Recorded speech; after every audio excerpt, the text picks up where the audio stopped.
Hi there. I know there have been a lot of questions about our Return to Learn plan, which has already been approved by the state. Parents, you should have received a summary of this information, which is also found on our webpage. In the next couple days, you'll be seeing another longer version that will appear on our webpage as well, with many more details. We appreciate the data that we have received from you from surveys that we've put out there. We know and we've learned from you that many of you really want to see a return to normal school. We want this too. And if we can safely and responsibly do this, that's what we're going to do. At this point, that is our plan. As you know, this is all subject to change.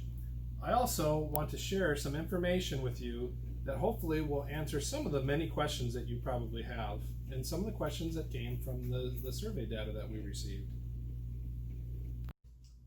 The number one precautionary item that we learned from your survey data, from staff survey data, and that we see being the most important is to keep students home when they are sick. This is key.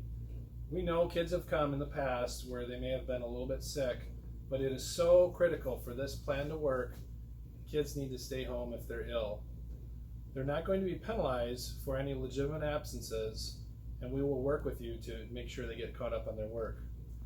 Also, another item that came up was clear communication of a re-exit plan in case of a surge of COVID. So one thing that's going to be a change from our previous plan is all learning is going to be mandatory. It's not going to be optional. It'll be required that people are learning at home. We're also going to be taking daily temperatures and screenings of all of our students and staff. So once again, we ask that you do that at home as well, so those kids aren't coming to school, but we will also be double checking that once they get to school. So make sure if they have that temperature that they stay home. Masks, this is something that has created a lot of discussion. At this time, masks are going to be optional. We're going to keep our eyes on what the Department of Health and what the Department of Ed give us guidance on this, but at this time we are planning on making masks optional. We're still waiting for some bus guidance. We will probably be asking parents, if at all possible, to bring their kids to school instead of putting them on the bus to decrease the density of students in those buses. There is a potential we may be requiring face shields, and we will be taking temperatures before boarding on that bus as well, but we're still waiting to see the guidance from the Department of Ed on this item.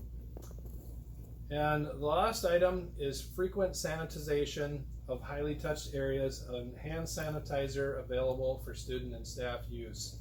I'm going to show you some materials here in a little bit, but it's very critical, and we're even trying to hire somebody that would help us with that cleaning. So if you know somebody at home that might be interested in picking up some extra hours or coming into the school and helping us out with some of those things, we would love to hear from you. Check out our school website for directions on how to apply for that position.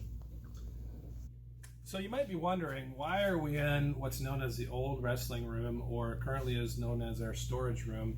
Well, we thought it'd be good to show you some of the many items that have been arriving to our school, some of the things that we've ordered.